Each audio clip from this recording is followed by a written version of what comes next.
नमस्कार विद्यार्थी मित्रांनो, पुन्हा एकदा घेऊन आलो तुमच्यासाठी एक नवीन अपडेट. ही जी अपडेट आहे ती पॉलिटेक्निक स्टुडंटसाठी आहे. म्हणजेच 10वी नंतर किंवा 12वी नंतर ज्यांनी पॉलिटेक्निकमध्ये प्रवेश घेतला किंवा त्यांना घ्यायचा आहे त्यासाठी. बघा, तसं तुम्हाला सर्वांना माहितीच आहे की कॅप वनचा रिझल्ट डिक्लेअर झाला होता. कॅप वनमध्ये अलॉटमेंटही झाले होते. भरपूर विद्यार्थ्यांनी ते कॉलेजेस घेतले, काही विद्यार्थ्यांनी बेटरमेंट घेतलं, काही विद्यार्थ्यांनी फ्रीज केलं. ठीक आहे, काही विद्यार्थी आणखी पण वेटिंग करतात की कधी अलॉटमेंट होईल, त्यांना फर्स्ट राऊंड अलॉटमेंट नाही झालं. ठीक आहे, सिम्पली. ठीक आहे, तर बघा, जसं की तुम्हाला सर्वांना माहितीच आहे की आज 15 तारीख, म्हणजे ज्यांना कॅप राऊंड 1 पॉलिटेक्निकमध्ये ज्यांना कॉलेज अलॉट झालं होतं त्यांना आज जाऊन टिल 5 वाजेपर्यंत ॲडमिशन कन्फर्म करायचं होतं. ज्या विद्यार्थ्यांनी कन्फर्म केलं असेल किंवा फ्रीज केलं असेल, ज्यांनी फ्रीज केलं असेल त्यांना पर्सनली फिजिकली जाऊन त्या कॉलेजला जाऊन तुमचे सर्व डॉक्युमेंट सबमिट करून ॲडमिशन तुम्हाला घ्यायचं होतं. ज्यांनी बेटरमेंट केलं होतं त्यांना काहीच करायची गरज नव्हती. त्यांना बेटरमेंटचा फॉर्म भरून नेक्स्ट राऊंडसाठी वेट करायचा होता. ठीक आहे, तर बघा, आणि ज्या विद्यार्थ्यांना अलॉटमेंट झालंच नाही त्यांना काहीच करायची गरज नाही, त्यांना बेटरमेंटही करायची गरज नाही आहे, त्यांना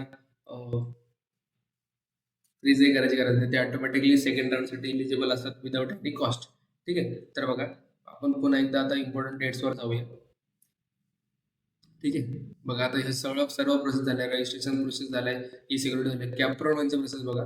बघा, इथं पण दिलेलं आहे 13 तारखेपासून ते 15 तारखेपर्यंत तुम्हाला जाऊन ॲडमिशन कन्फर्म करायचं होतं. ठीक आहे, आता बघा, कॅपराऊंड 2चे डिटेल्स आता इथं आपण जाणून घेणार आहोत. कॅपराऊंड 2 तुमचा जो आहे तो उद्या वॅकेंट सीट्स कॅपराऊंड 2 साठीच येणार आहेत. म्हणजेच कॅपराऊंड 1ला ज्या विद्यार्थ्यांनी सीट्स घेतल्या आहेत, ठीक आहे, आता सपोज एखाद्या कॉलेजेसमध्ये 60चा इंटेक आहे, 60 सीट्सचा जर इंटेक आहे, तर सपोज कॅपराऊंडमध्ये 30 किंवा 40 स्टुडंटनी जर सीट्स घेतले त्यांना जे पाहिजे होते, सो वॅकेंट सीट ज्या त्या कॉलेजच्या झाल्या त्या 20 झाल्या किंवा 30 झाल्या, अशा प्रकारची लिस्ट होते इथं डिस्प्लेवर. म्हणजे संपूर्ण महाराष्ट्रामध्ये किंवा भारतामध्ये जे महाराष्ट्रामध्ये जेवढ्या पॉलिटेक्निकचे कॉलेजेस आहेत त्याच्यामध्ये किती सीट्स वॅकेंट राहिल्यात कॅपराऊंड 2 साठी, ह्या याची लिस्ट तुम्हाला उद्या बघायला मिळणार आहे. म्हणजे 16 जुलैला तुम्हाला इथे बघायला मिळणार आहे.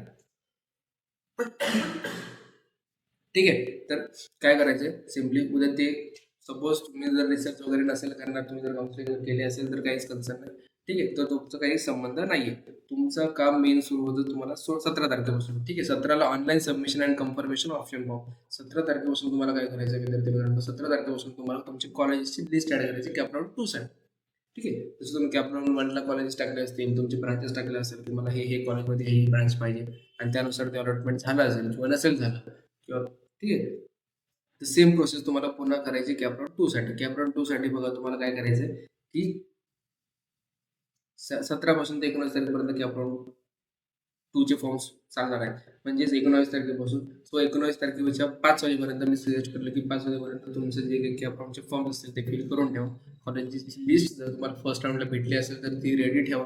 जर नसली भेटली तर आणखी एक लिस्ट काढा एका दिवसामध्ये आणि ती प्रिपेअर करून तुम्हाला पुन्हा तुमच्या पर्सेंटेजनुसार ती लिस्ट ऑर्डर करून द्यायची आहे.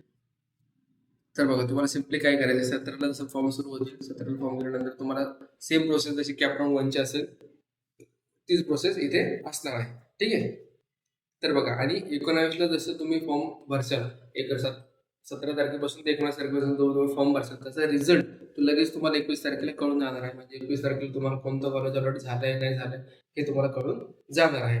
ठीक आहे, तर 21ला जो रिझल्ट लागला, जर तुम्हाला ते एखादं कॉलेज अलॉट झालं असेल आणि जर तुम्हाला ते कॉलेज घ्यायचं असेल तर तुम्हाला सिम्पली 22 ते 24 तारखेपर्यंत म्हणजे 3 दिवसात जाऊन त्या कॉलेजला जाऊन ऍडमिशन करावं लागेल. म्हणजे 22 तारखेला 10 वाजेपासून सकाळी तर 24 तारखेपर्यंत 5 वाजेपर्यंत सायंकाळच्या तुम्हाला तिथे जाऊन त्या कॉलेजला जाऊन ऍडमिशन करायचं असेल. जर तुम्ही फ्रीज केलं असेल कॉलेज तरच. जर तुम्हाला सॅटिस्फाय नसेल तुम्ही सेकंड राऊंडच्या अलॉट झालेल्या कॉलेजला, तर तुम्हाला बेटरमेंट करून तुम्ही थर्ड राऊंडलाही जाऊ शकतात. ठीक आहे, आणि जर तुम्ही सॅटिस्फाईड असाल तर फ्रीज करायचे, आणि जर तुम्हाला कॉलेज अलॉट नाहीच झालं तर तुम्ही डायरेक्टली ऑटोमॅटिकली ऍप्लिकेबल आहात थर्ड राऊंडसाठी. ठीक आहे, तर थर्ड राऊंड जो होणार आहे तो 25ला होणार आहे. तो डिले आहे, ती अपडेट मी तुम्हाला देईलच नंतर. ठीक आहे, सध्या कॅपराऊंड 2चं बोललोय आपण. ठीक आहे, त्याच्यानंतर तुम्हाला सेम 22 ते 24 तारखेपर्यंत तुम्हाला तिथे जाऊन ऍडमिशन करायचं आहे. बघा विद्यार्थी मित्रांनो, जर तुम्ही ऍडमिशन नाही केलं, सपोज तुम्ही इथे फ्रीज केलं आणि तिथं तुम्हाला जाऊन तुम्ही ऍडमिशन नाही केलं तर तुमचं ऍडमिशन कॅन्सलही होऊ शकतं. सो मी सांगेल की तुमचं अलॉटमेंट ज्या दिवशी होते त्याच दिवशी लगेच प्लॅन करून टाकायचं की किती तारखेला तुम्हाला जायचं, कसं कसं जायचं, सगळ्या गोष्टी. कारण की वेळेवर धावपळ करू नका, जेणेकरून तिथं पण असं नसतं की तुम्ही कॉलेजला जाणार आहात ते लगेच तुमच्यासाठी बसलेलीच असणार की सगळे हा डॉक्युमेंट द्या वगैरे. बिलकुल नाही, तिथेही बाकी विद्यार्थी असतात, तिथेही भरपूर गर्दी असते, तिथेही वेळ लागू शकतो. सो मी सजेस्ट करेल की तुम्ही 24ला जाताय लास्ट डे, तर ट्राय करा की त्याच्या आधीच जा. जर 24लाच तुम्हाला जाणं पॉसिबल आहे तर 24ला तुम्ही सकाळीच जा, जेणेकरून तिथे सकाळी पोहोचेल. जर तुम्ही 10ला पोहोचताय तर तुम्हाला एक 2-3 वाजेपर्यंत ॲडमिशन होतं. बघा, कॅपराऊंड 1ला जेवढे कॉलेजेस, जेवढे विद्यार्थी अलर्ट झाले होते, माझ्याकडे जेवढ्या विद्यार्थ्यांचं मी रजिस्ट्रेशन केलं होतं, जेवढ्या विद्यार्थ्यांची मी काउन्सिलिंग केली होती, त्या काही विद्यार्थ्यांनी आधीच गेले, आधीच रजिस्ट्रेशन केलं, सगळ्या गोष्टी आधी झाल्या. जे विद्यार्थी लास्टला गेले किंवा जे विद्यार्थी आधी पण गेले होते, सपोज विद्यार्थी तिथे 10 वाजता गेले आणि 10 वाजेपासून ती प्रोसेस सुरू झाली, त्यांना पूर्ण ॲडमिशन होईपर्यंत 4-5 वाजून गेले होते. लिटरली एवढा वेळ तिथे लागतो आणि हा खूप साहजिक वेळ आहे. एवढा वेळ तिथे लागतो कारण की भरपूर तिथं पुन्हा डॉक्युमेंट व्हेरिफिकेशन होतात, सगळ्या प्रोसेस होते, तुमचं कॉलेज अलॉट केलं जातं, सगळ्या गोष्टी तुम्हाला तिथे कॉलेजमध्ये गेल्यानंतर हॉस्टेल, त्याच्यानंतर तिथे काय मेस तुमचा लावायचं असेल तर मेस, पण हॉस्टेलचं library form, canteen form, etcetera, असं भरपूर सारे फॉर्म असतात, ते तुम्हाला फॉर्म फिल करून द्यावे लागतात. त्याच्यामुळे भरपूर वेळ जातो. त्याच्यामुळे तुम्ही जेवढ्या लवकर जाल तेवढ्या लवकर तिथं पोहोचा. ठीक आहे, ही झाली की आपण 2ची अपडेट.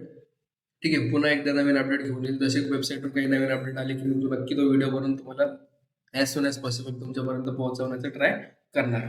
ठीक आहे, तर विद्यार्थी मित्रांनो, पुन्हा भेटूया एका नवीन व्हिडिओमध्ये आणि एका नवीन अपडेटसोबत. तोपर्यंत जय हिंद, जय महाराष्ट्र.